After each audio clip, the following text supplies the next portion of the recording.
ನಮಸ್ಕಾರ ಎಲ್ರಿಗೂ, ನಾನು ರಮ್ಯ ಜಗತ್ ಮೈಸೂರು. ಇಷ್ಟು ದಿನಗಳ ಕಾಲ ಶಕ್ತಿ ಯೋಜನೆ ಮೂಲಕ ಯಾರೆಲ್ಲ ಉಚಿತವಾಗಿ ನಮ್ಮ ಒಂದು ಕರ್ನಾಟಕ ಸರ್ಕಾರ ಸಾರಿಗೆ ಸಂಸ್ಥೆಗಳಲ್ಲಿ ಓಡಾಡಿದಿರೋ ಹೆಣ್ಣು ಮಕ್ಕಳು ಅಂಥವರಿಗೆ ಹೊಸ ನಿಯಮವನ್ನು ಜಾರಿಗೆ ತಂದಿದ್ದಾರೆ. ಹೌದು, ಕಾಂಗ್ರೆಸ್ನ 5 ಗ್ಯಾರಂಟಿಗಳಲ್ಲಿ ಒಂದು ಗ್ಯಾರಂಟಿ ಆಗಿರುವಂತಹ ಶಕ್ತಿ ಯೋಜನೆ ಅಂದರೆ ಮಹಿಳೆಯರು ನಮ್ಮ ಒಂದು ಕರ್ನಾಟಕ ರಾಜ್ಯಾದ್ಯಂತ ಉಚಿತವಾಗಿ ಪ್ರಯಾಣ ಮಾಡ್ಬೋದು. ಅಂದರೆ ಬಸ್ಗಳಲ್ಲಿ ಅಂತ ಏನು ಒಂದು ಯೋಜನೆಯನ್ನು ರೂಪಿಸಿದ್ರು ಅದು ಬಹಳ ಯಶಸ್ವಿಯಾಗಿತ್ತು. ಉಳಿದ ಏನು 4 ಗ್ಯಾರಂಟಿಗಳಿತ್ತು ಅಂದರೆ ಕಾಂಗ್ರೆಸ್ ಪಕ್ಷ ಅಧಿಕಾರಕ್ಕೆ ಬರುವ ಮುಂಚೆ ಅನೌನ್ಸ್ ಮಾಡಿದಂತಹ ಪಂಚ ಗ್ಯಾರಂಟಿ 5 ಗ್ಯಾರಂಟಿಗಳಲ್ಲಿ ಗೃಹಲಕ್ಷ್ಮಿ, ಗೃಹಜ್ಯೋತಿ, ಅನ್ನಭಾಗ್ಯ, ಯುವ ನಿಧಿ, ಶಕ್ತಿ ಯೋಜನೆ, ಇಷ್ಟು ಯೋಜನೆಗಳಲ್ಲಿ ಶಕ್ತಿ ಯೋಜನೆಯೇ ಮೊದಲಿಗೆ ಜಾರಿಗೆ ಬಂದಂಥದ್ದು. ಜೊತೆಗೆ ಅತಿ ಹೆಚ್ಚು ಯಶಸ್ವಿಯಾದಂಥದ್ದು ಕೂಡ ಶಕ್ತಿ ಯೋಜನೆಯೇ. ಯಾಕಂದರೆ ಇದಕ್ಕೆ ಯಾವುದೇ ರೀತಿಯಾದಂತಹ ಕಂಡೀಷನ್ಸ್ ಇರಲಿಲ್ಲ. ಹೆಣ್ಮಕ್ಳು ಯಾರು ಬೇಕಾದ್ರೂ ನಮ್ಮ ಒಂದು ಕರ್ನಾಟಕ ರಾಜ್ಯ ಸಾರಿಗೆ ಸಂಸ್ಥೆಗಳ ಬಸ್ಗಳಲ್ಲಿ ಫ್ರೀಯಾಗಿ ಓಡಾಡ್ಬೋದಾಗಿತ್ತು. ಗೃಹಲಕ್ಷ್ಮಿಗೆ ಒಂದಷ್ಟು ಕಂಡೀಷನ್ಸನ್ನು ಹಾಕಿದ್ರು, ಅಂದರೆ ಯಜಮಾನಿಗೆ ಮಾತ್ರ ಅಂತ. ಇನ್ನು ಗೃಹಜ್ಯೋತಿಗೂ ಕೂಡ 200 ಯೂನಿಟ್ಸ್ ಅಂತ ಅಂದ್ಬಿಟ್ಟು ಒಂದು ಕಂಡೀಷನ್ ಬಂತು. ಇನ್ನು ಅನ್ನಭಾಗ್ಯಗೂ ಕೂಡ ಅದು ಶುರುನಲ್ಲಿ ದುಡ್ಡು ಕೊಟ್ಟರು, ಜೊತೆಗೆ ಈ ಥರ ಎಲ್ಲ ಕನ್ಫ್ಯೂಷನ್ಸ್ ಆಯಿತು. ಇನ್ನು ಯುವ ನಿಧಿಗೂ ಕೂಡ ಗ್ರ್ಯಾಜುಯೇಟ್ಸ್ ಆಗಿ ಇಂತಿಷ್ಟು ಅವಧಿಗೆ ಮಾತ್ರ ಅಂತಂದರು. ಬಟ್ ಶಕ್ತಿ ಯೋಜನೆ ಮಾತ್ರ ಅತ್ಯಂತ ಹೆಚ್ಚು ಯಶಸ್ವಿಯಾದಂತಹ ಯೋಜನೆ. ಈ ಒಂದು ಯೋಜನೆಯಲ್ಲಿ ಇದುವರೆಗೂ ಯಾರೆಲ್ಲ ಹೆಣ್ಮಕ್ಳು ಓಡಾಡ್ತಾ ಇದ್ದೀರೋ ಅಂಥವ್ರಿಗೆ ಹೊಸ ನಿಯಮ ಜಾರಿಗೆ ಬಂದಿದೆ. ಅದೇ ಸ್ಮಾರ್ಟ್ ಕಾರ್ಡನ್ನು ತಗೋಬೇಕಾಗಿದೆ. ಉಚಿತವಾಗಿ ಇನ್ಮೇಲೆ ಓಡಾಡಬೇಕು ಅಂದರೆ ಸ್ಮಾರ್ಟ್ ಕಾರ್ಡ್ ಕಡ್ಡಾಯ ಮಾಡಿದ್ದಾರೆ. ಇದು ನಿಜ. ತುಂಬ ಜನ ಕಮೆಂಟ್ ಮಾಡಿದರೆ ಸ್ಮಾರ್ಟ್ ಕಾರ್ಡ್ ಎಲ್ಲಿ ತೊಗೋಬೇಕು ಏನು ಅದನ್ನು ತಿಳಿಸಿ ಮೇಡಮ್ ಅಂತ ಅಂದ್ಬಿಟ್ಟು ಎಲ್ಲದರ ಮಾಹಿತಿಯನ್ನು ಕೊಡ್ತೀನಿ. ಸ್ಮಾರ್ಟ್ ಕಾರ್ಡ್ ಹೇಗಿರುತ್ತೆ, ಯಾಕೆ ಇದನ್ನು ಜಾರಿಗೆ ತಂದಿದ್ದಾರೆ, ಯಾಕೆ ಕಡ್ಡಾಯವನ್ನಾಗಿ ಮಾಡಿದ್ದಾರೆ, ಜೊತೆಗೆ ಇದಕ್ಕೆ ಹಣ ಕೊಟ್ಟು ತೊಗೋಬೇಕಾ, ಇದನ್ನು ತೊಗೋಬೇಕು ಅಂದರೆ ಏನೇನೆಲ್ಲ ಡಾಕ್ಯುಮೆಂಟ್ಸ್ ಬೇಕು, ಎಲ್ಲಿ ತೊಗೋಬೇಕು, ಯಾರು ಕೊಡ್ತಾರೆ, ಯಾವತ್ತಿಂದ ಇದನ್ನು ತೋರಿಸ್ಬೇಕು, ಸಂಪೂರ್ಣ ಮಾಹಿತಿಯನ್ನು ನಿಮಗೆ ಈ ಒಂದು ವಿಡಿಯೋದಲ್ಲಿ ತಿಳಿಸ್ತೀನಿ. ಈ ಒಂದು ಸ್ಮಾರ್ಟ್ ಕಾರ್ಡ್ ಕಡ್ಡಾಯನ ಅಂದರೆ ಖಂಡಿತವಾಗ್ಲೂ ಕಡ್ಡಾಯ ಮಾಡಿದ್ದಾರೆ. ಅಂದರೆ ಯಾವತ್ತಿಂದ ತೋರಿಸ್ಬೇಕನ್ನೋದನ್ನ ನಾನು ಆಮೇಲೆ ಹೇಳ್ತೀನಿ. ಬಟ್ ಕಡ್ಡಾಯ ಮಾಡಿದ್ದಾರೆ. ಇದರ ಶುರುನಲ್ಲೇ ಹೇಳಿದರು ಪಿಂಕ್ ಕಾರ್ಡ್ ಥರ ಕೊಡ್ತೀವಿ ಇವರಿಗೆ ಅಂತ. ಬಟ್ ಆಲ್ಮೋಸ್ಟ್ 2-2.5 ವರ್ಷ ಆಯಿತು. ಬಟ್ ಇವಾಗ ಇದನ್ನು ಜಾರಿಗೆ ತಂದಿದ್ದಾರೆ. ಯಾಕೆ ಅಂತಂತಂದರೆ ಇದು ಬಂದು ಜನರಿಗೇನಂತ ಏನು ಡಿಫ್ರೆನ್ಸ್ ಬರಲ್ಲ ಇದರಿಂದ. ಇದು ಬಂದು ನಮ್ಮ ಒಂದು ಸಾರಿಗೆ ಸಂಸ್ಥೆಗಳೇನಿತ್ತು, ಸಾರಿಗೆ ಸಂಸ್ಥೆಗಳಿಗೂ ಸರ್ಕಾರಕ್ಕೂ ನಡುವೆ ಪಾರದರ್ಶಕತೆ ಇರಲಿ ಅಂತ ಅಂದ್ಬಿಟ್ಟು. ಯಾಕಂದರೆ K S R T C ಒಂದೇ ಅಲ್ಲ, ಸಾರಿಗೆ ಸಂಸ್ಥೆಗಳು ಎಲ್ಲವೂ ಕೂಡ ಕಂಡಕ್ಟರ್ಗಳು ಏನು ಮಾಡ್ತಾರೆ ಅಂತಂತಂದರೆ ಅಂದರೆ ಟ್ರಿಪ್ಪಲ್ಲಿ ಹೆಚ್ಚು ನಾವು ಕಲೆಕ್ಷನ್ ಮಾಡಿದ್ದೀವಿ ಅಂತ ತೋರಿಸ್ಲಿಕ್ಕೋಸ್ಕರ ಒಂದಷ್ಟು ಫ್ರೀ ಟಿಕೆಟ್ಸ್ನ ಹರಿತಾ ಇದ್ದಾರೆ ಅನ್ನುವಂತಹ ಒಂದು ಆರೋಪ ಕೇಳಿಬಂದಿದೆ. ಆರೋಪ ಇದೆ, ಸಾಬೀತಾಗಿಲ್ಲ. ಬಟ್ ಈ ರೀತಿಯ ಮಾತುಗಳು ಕೇಳಿ ಬರ್ತಿದೆ. ಸೊ ಈ ಥರ ಸಾರಿಗೆ ಸಂಸ್ಥೆಗಳು ಸರ್ಕಾರದಿಂದ ಹೆಚ್ಚುವರಿಯಾಗಿ ಹಣವನ್ನು ತಗೊಳ್ಳೋಕ್ಕೋಸ್ಕರ ಈ ರೀತಿ ಫ್ರೀ ಟಿಕೆಟ್ಸ್ನ ಒಂದಷ್ಟು ಹರಿತಾ ಇದ್ದಾರೆ ಅನ್ನುವಂತಹ ಒಂದು ಆರೋಪಗಳಿದೆ. ಈ ಒಂದು ಪಾರದರ್ಶಕತೆ ಇರಲಿ ಅಂದ್ಬಿಟ್ಟು ಸರ್ಕಾರಕ್ಕೂ ಸಾರಿಗೆ ಸಂಸ್ಥೆಗಳಿಗೂ ಪಾರದರ್ಶಕತೆ ಇರಲಿ. ಜೊತೆಗೆ ಅವರು ಆ ರೀತಿ ಮಾಡಿಲ್ಲ ಅಂದ್ರೂ ಈ ರೀತಿ ಎಲ್ಲ ಮಾಡಿದ್ದೀನಿ ಅಂತ ಒಂದು ಆರೋಪಗಳು ಕೇಳಿ ಬರ್ತಿದೆ. ಹೇಗೆ ನಾವು ಹಣ ಟ್ರಾನ್ಸ್ಫರ್ ಮಾಡೋದು, ಈ ರೀತಿ ಎಲ್ಲ ಸಾಕಷ್ಟು ಜಂಜಾಟ ಇದೆ ಸರ್ಕಾರಕ್ಕೂ ಸಾರಿಗೆ ಸಂಸ್ಥೆಗಳಿಗೂ. ಸೊ ಇವೆರಡರ ನಡುವೆ ಪಾರದರ್ಶಕತೆ ಇರಲಿ. ಸೊ ಸಾರಿಗೆ ಸಂಸ್ಥೆಗಳು ಕೂಡ ಕರೆಕ್ಟಾಗಿ ಇಷ್ಟು ನಾವು ಮಾಡಿದ್ದೀವಿ ಅನ್ನುವಂಥದ್ದು ಸ್ಮಾರ್ಟ್ ಕಾರ್ಡ್ ಇದ್ದರೆ ಅದು ಹೇಗಿರುತ್ತೆ ಎಲ್ಲ ತಿಳಿಸ್ತೀನಿ. ಸ್ಮಾರ್ಟ್ ಕಾರ್ಡ್ ಇದ್ದರೆ ಅವರಿಗೆ ಕನ್ಫರ್ಮ್ ನಂಬರ್ಸ್ ಬರುತ್ತೆ. ಸೊ ಅವರು ಕೂಡ ನೀಟಾಗಿ ಹಣವನ್ನು ತೊಗೋಬೋದು ತಮ್ಮ ಸಂಸ್ಥೆಗೆ. ಆ ಕಾರಣಕ್ಕೋಸ್ಕರ ಸ್ಮಾರ್ಟ್ ಕಾರ್ಡನ್ನು ಕಡ್ಡಾಯ ಮಾಡಿದ್ದಾರೆ. ಜೊತೆಗೆ ಒಂದು ಡೇಟಾ, ಎಷ್ಟು ಜನ ಯಾರ್ಯಾರೆಲ್ಲ ಅಂದರೆ ಒಂದು ದಿನಕ್ಕೆ ಎಷ್ಟು ಮಂದಿ ಎಷ್ಟು ಇದರ ಒಂದು ಶಕ್ತಿ ಯೋಜನೆಯ ಫಲವನ್ನು ತಗೊಂಡಿದ್ದಾರೆ ಅಂತ ನೋಡಿ, ಎಷ್ಟು ಟ್ರಿಪ್ಪನ್ನು ಮಾಡಿದ್ದಾರೆ, ಈ ರೀತಿ ಎಲ್ಲ ಒಂದು ಡೇಟಾ ಬೇಸ್ ಇರಲಿ ಅನ್ನುವಂತಹ ಕಾರಣಕ್ಕೋಸ್ಕರ ಕೂಡ ಈ ಒಂದು ಸ್ಮಾರ್ಟ್ ಕಾರ್ಡನ್ನು ಜಾರಿಗೆ ತಂದಿದ್ದಾರೆ. ಇನ್ನು ಈ ಸ್ಮಾರ್ಟ್ ಕಾರ್ಡ್ ಹೇಗಿರುತ್ತೆ ಅಂತಂತಂದರೆ, ಸ್ಮಾರ್ಟ್ ಕಾರ್ಡ್ ಬಂದು ನಾರ್ಮಲ್ ID ಕಾರ್ಡ್ ಥರನೇ ಇರುತ್ತೆ. ನಿಮ್ಮ ಒಂದು ಹೆಸರು, ಈ ಆಯುಷ್ಮಾನ್ ಕಾರ್ಡ್ ಎಲ್ಲ ಬರುತ್ತಲ್ಲ, ಸೇಮ್ ಅದೇ ಥರ ನಿಮ್ಮ ಒಂದು ID ಕಾರ್ಡ್ ಥರ ಇರುತ್ತೆ. ಈ ಒಂದು ID ಕಾರ್ಡ್ನಲ್ಲಿ ನಿಮ್ಮೊಂದು ಹೆಸರಿರುತ್ತೆ, ಜೊತೆಗೆ ಒಂದು ನಂಬರ್, ಯುನಿಕ್ ನಂಬರ್ ಇರುತ್ತೆ. ಅಂದರೆ ಆಧಾರ್ ಕಾರ್ಡ್ ನಂಬರ್ ಇರುತ್ತಲ್ಲ ಅದೇ ಥರ ಒಂದು ಯುನಿಕ್ ನಂಬರ್ ಇರುತ್ತೆ, ಗುರುತಿನ ಚೀಟಿ ಸಂಖ್ಯೆ ಇರುತ್ತೆ, ದೃಢೀಕರಣ ಸಂಖ್ಯೆ ಇರುತ್ತೆ, ಜೊತೆಗೆ ನಿಮ್ಮ ಒಂದು ಫೋಟೋ ಅದರಲ್ಲಿರುತ್ತೆ. ಫೋನ್ ನಂಬರನ್ನು ಕೂಡ ಆ ಒಂದು ID ಕಾರ್ಡ್ನಲ್ಲಿ ಹಾಕ್ತಾರೆ ಅಂತ ಹೇಳಲಾಗಿದೆ.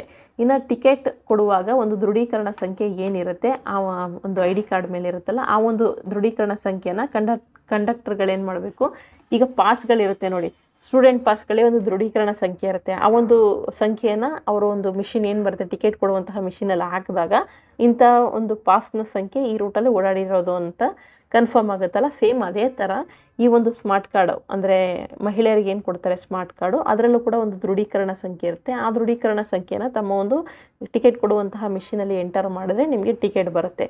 ಸೊ ಆಗ ಅದು ಮಿಸ್ಯೂಸ್ ಆಗಲ್ಲ. ಈಗ ಆಧಾರ್ ಕಾರ್ಡಲ್ಲಿ ಒಂದೇ ಆಧಾರ್ ಕಾರ್ಡಲ್ಲಿ ಎಷ್ಟೊಂದು ಜನ ಅಮ್ಮ ಮಗಳೆಲ್ಲ ಓಡಾಡ್ತಿರೋವಂಥದ್ದೆಲ್ಲ ಸುದ್ದಿ ಆಯ್ತಲ್ಲ ಆ ಥರ.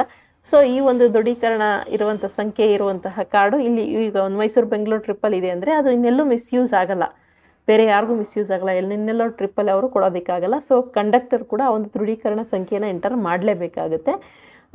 ಅದೊಂದು ಯುನೀಕ್ ನಂಬರ್ ಆಗಿರುತ್ತೆ. ಸೊ ಆ ರೀತಿ ಎಂಟರ್ ಮಾಡಿ ನಿಮಗೆ ಟಿಕೆಟನ್ನು ಕೊಡುವಂಥದ್ದು. ಇನ್ನು ಈ ಒಂದು ಸ್ಮಾರ್ಟ್ ಕಾರ್ಡ್ನಲ್ಲಿ ಮೈಕ್ರೋ ಚಿಪ್ಪನ್ನು ಅಳವಡಿಸಿ ಆ ಒಂದು ಸ್ವೈಪ್ ಮಾಡುವಂತಹ ಒಂದು ಸೌಲಭ್ಯವನ್ನು ಕೊಡಬಹುದು ಅಂತ ನಿರೀಕ್ಷೆ ಮಾಡಲಾಗಿದೆ. ಬಟ್ ಅದು ಕನ್ಫರ್ಮ್ ಆಗಿ ಇಲ್ಲ. ಇನ್ನು ಈ ಒಂದು ಸ್ಮಾರ್ಟ್ ಕಾರ್ಡನ್ನು ಯಾರು ಕೊಡ್ತಾರೆ, ಎಲ್ಲಿ ಕೊಡ್ತಾರೆ ಅಂತಂತಂದರೆ ಫೀಸ್ ಏನಾದ್ರು ಕಟ್ಟಬೇಕಾ ಅದನ್ನು ತಿಳಿಸ್ತೀನಿ. ಈ ಒಂದು ಸ್ಮಾರ್ಟ್ ಕಾರ್ಡನ್ನು ಕೊಡುವಂಥದ್ದು ಬಂದು ಈ 4 ನಿಗಮ ಏನಿದೆ ನಮ್ಮ ಒಂದು ಸಾರಿಗೆ ಸಂಸ್ಥೆಗಳಿದೆಯಲ್ಲ, ಎಲ್ಲ ನಿಗಮಗಳ ಪರವಾಗಿ ಈ ಒಂದು ಸ್ಮಾರ್ಟ್ ಕಾರ್ಡನ್ನು ಒಂದು ಟೆಂಡರನ್ನು ಕೊಡ್ತಾ ಇದ್ದಾರೆ ಅನುಷ್ಠಾನಕ್ಕೆ. ಒಂದು ಸಿಸ್ಟಮ್ ಇಂಟಿಗ್ರೇಟರ್ ಸಂಸ್ಥೆಗೆ ಟೆಂಡರನ್ನು ಆಹ್ವಾನಿಸೋದಕ್ಕೆ ಸರ್ಕಾರ ನಿರ್ಧಾರ ಮಾಡಿದೆ. ಸೊ ಈ ಒಂದು ಕಾರ್ಡ್ಗಳನ್ನು ಆ ಸಂಸ್ಥೆಗಳ ವಿತರಣೆ ಮಾಡುತ್ತೆ. ಸೊ ಗ್ಯಾರಂಟಿ ಯೋಜನೆ ಅನುಷ್ಠಾನ ಸಮಿತಿ ಮತ್ತು ಬೆಂಗಳೂರುವನ್ನು, ಕರ್ನಾಟಕವನ್ನು ಈ ಥರ ಸಂಸ್ಥೆಗಳ ಮೂಲಕ ನಿಮಗೆ ಕಾರ್ಡ್ನ ತಗೋಬಹುದಾಗಿದೆ. ಸೊ ಇನ್ನು ಇದಕ್ಕೆ ಫೀಸ್ ಕಟ್ಟಬೇಕಾ ಅಂತಂದರೆ ಖಂಡಿತವಾಗ್ಲೂ ಇಲ್ಲ, ಇದನ್ನು ಸರ್ಕಾರನೇ ತಿಳಿಸಿದೆ. ಈ ಒಂದು ಫ್ರೀ ಯೋಜನೆ ಆಗಿರೋದ್ರಿಂದ ಸ್ಮಾರ್ಟ್ ಕಾರ್ಡನ್ನು ತಗೊಳ್ಳೋದಕ್ಕೆ ಯಾವುದೇ ರೀತಿಯಾದಂಥ ಹಣವನ್ನು ಕಟ್ಟಬೇಕಾಗಿಲ್ಲ. ಏನೇನೆಲ್ಲ ಡಾಕ್ಯುಮೆಂಟ್ಸ್ ಬೇಕು ಅಂದರೆ ನಿಮ್ಮ ಒಂದು ಫೋಟೋ ಬೇಕಾಗಿರುತ್ತೆ, ನಿಮ್ಮ ಒಂದು ಆಧಾರ್ ಕಾರ್ಡ್ ಬೇಕಾಗಿರುತ್ತೆ, ನಿಮ್ಮ ಒಂದು ಮೊಬೈಲ್ ನಂಬರ್ ಬೇಕಾಗಿರುತ್ತೆ ಅಷ್ಟೇ. ಇದು ಬಿಟ್ಟರೆ ಇನ್ನು ಯಾವುದೇ ರೀತಿಯಾದಂಥ ಡಾಕ್ಯುಮೆಂಟ್ಸ್ ಅವಶ್ಯಕತೆ ಇರೋದಿಲ್ಲ. ಜೊತೆಗೆ ₹1 ಹಣವನ್ನು ಕೂಡ ಕಟ್ಟಬೇಕಾಗಿಲ್ಲ. ಇದನ್ನು ಉಚಿತವಾಗಿ ನೀವು ಈ ಒಂದು ಸ್ಮಾರ್ಟ್ ಕಾರ್ಡನ್ನು ಪಡ್ಕೋಬಹುದಾಗಿದೆ. ಆಗಲೇ ಹೇಳ್ದಂಗೆ ಇದಕ್ಕೆ ಯಾವುದೇ ರೀತಿಯಾದಂಥ ದರ ನಿಗದಿ ಆಗಿಲ್ಲ. ಇನ್ನು ಇದರಿಂದ ಸರ್ಕಾರಕ್ಕೆ ಏನು ಯೂಸ್ ಆಗುತ್ತೆ ಅಂತಂದರೆ ಈ ಒಂದು ಸ್ಮಾರ್ಟ್ ಕಾರ್ಡನ್ನು ಕೊಡೋದ್ರಿಂದ ಆಗಲೇ ಹೇಳ್ದಂಗೆ ಸಾರಿಗೆ ಸಂಸ್ಥೆಗಳು ತಮ್ಮ ಒಂದು ಆದಾಯವನ್ನು ಹೆಚ್ಚಿಸ್ಕೊಳ್ಳೋದಕ್ಕೋಸ್ಕರ ಒಂದಷ್ಟು ರೂಟ್ಗಳಲ್ಲಿ ಮಹಿಳಾ ಪ್ರಯಾಣಿಕರ ಹೆಸರಲ್ಲಿ ಉಚಿತ ಟಿಕೆಟನ್ನು ನೀಡಿದ್ದೀವಿ ಅಂತ ಅಂದ್ಬಿಟ್ಟು ಹಾಗೆ ಟಿಕೆಟನ್ನು ಹರಿತಾ ಇದ್ದಾರೆ ಅನ್ನುವಂತಹ ಒಂದು ಆರೋಪ ಇದೆ. ಅದಕ್ಕೊಂದು ಪರಿಹಾರ ಸಿಗುತ್ತೆ. ಜೊತೆಗೆ ಆಧಾರ್ ಕಾರ್ಡ್ ಮತ್ತು ಬೇರೆ ದಾಖಲಾತಿಗಳನ್ನು ಡ್ಯೂಪ್ಲಿಕೇಟನ್ನು ತೋರಿಸಿ ಉಚಿತ ಟಿಕೆಟ್ ಪಡಿತಾ ಇದ್ದಾರಲ್ಲ ಅದನ್ನೆಲ್ಲ ತಡೆಗಟ್ಟಬಹುದು. ಜೊತೆಗೆ ಮಹಿಳೆ ಒಂದು ಶಕ್ತಿ ಯೋಜನೆಯಿಂದ ಒಬ್ಬರು ಮಹಿಳೆ ಶಕ್ತಿ ಯೋಜನೆಯಿಂದ ಒಂದಿಷ್ಟು ದಿನಗಳಲ್ಲಿ ಎಷ್ಟು ಸೌಲಭ್ಯವನ್ನು ಪಡ್ಕೊಂಡ್ರು ಅಂತ ಅಂದ್ಬಿಟ್ಟು ನಿಖರವಾಗಿ ಇದರಿಂದ ಗೊತ್ತಾಗುತ್ತೆ. ಜೊತೆಗೆ ಸ್ಮಾರ್ಟ್ ಕಾರ್ಡ್ನಿಂದ ಉಚಿತ ಪ್ರಯಾಣದ ಲೆಕ್ಕ ಸರಿಯಾಗಿ ಸಿಗುತ್ತೆ. ಇದೇ ಕಾರಣಕ್ಕೋಸ್ಕರ ಸಾರಿಗೆ ಸಂಸ್ಥೆಗಳಿಗೆ ವೆಚ್ಚ ಪಾವತಿಸೋದಕ್ಕೂ ಕೂಡ ಸರ್ಕಾರಕ್ಕೆ ಅನುಕೂಲ ಆಗುತ್ತೆ. ಇನ್ನು ಈ ಒಂದು ಯೋಜನೆಯ ಕುರಿತಂತೆ ಡೇಟಾಬೇಸು ನೀಟಾಗಿ ಇರುತ್ತೆ. ಇನ್ನು ಇದರಿಂದ ಸಾರಿಗೆ ಸಂಸ್ಥೆಗಳಿಗೆ ಏನು ಉಪಯೋಗ ಆಗುತ್ತೆ ಅಂತಂದರೆ ಆಗಲೇ ಹೇಳ್ದಂಗೆ ಒಂದು ಕರೆಕ್ಟಾಗಿರುವಂತಹ ಡೇಟಾ ಸಿಗುತ್ತೆ. ಇದರಿಂದ ಸರ್ಕಾರದಿಂದ ಯೋಜನೆ ವೆಚ್ಚವನ್ನು ನೀಟಾಗಿ ಅಂದರೆ ಹಣವನ್ನು ಈಸ್ಕೋಬೋದಾಗಿದೆ.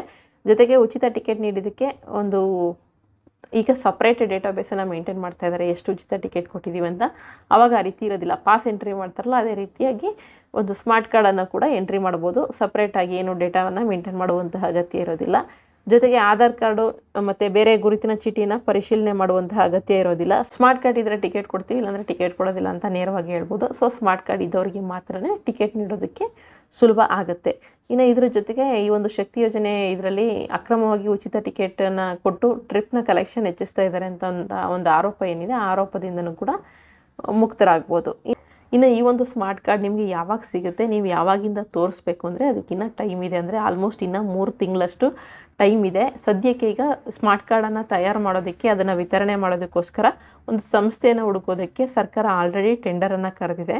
ಈ ಒಂದು ಟೆಂಡರ್ ಪ್ರಕ್ರಿಯೆ ಮುಗಿದ ನಂತರ 3 ತಿಂಗಳ ಕಾಲ ಟೈಮು ಬೇಕಾಗುತ್ತೆ.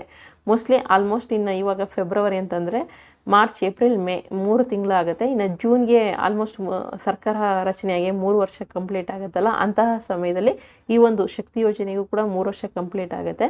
ಆ ಟೈಮ್ನಲ್ಲಿ ಬಹುಶಃ ಇದನ್ನು ವಿತರಣೆ ಮಾಡೋದಕ್ಕೆ ಒಂದು ದಿನಾಂಕ ನಿಗದಿಯನ್ನು ಮಾಡ್ಬೋದಾಗಿದೆ. ಅಲ್ಲಿವರೆಗೂ ಯಾವುದೇ ರೀತಿ ಅಂದರೆ ಹೊಸ ಒಂದು ವ್ಯವಸ್ಥೆ, ಸ್ಮಾರ್ಟ್ ಕಾರ್ಡ್ನ ವ್ಯವಸ್ಥೆ ಜಾರಿಗೆ ಬರುತ್ತೆ.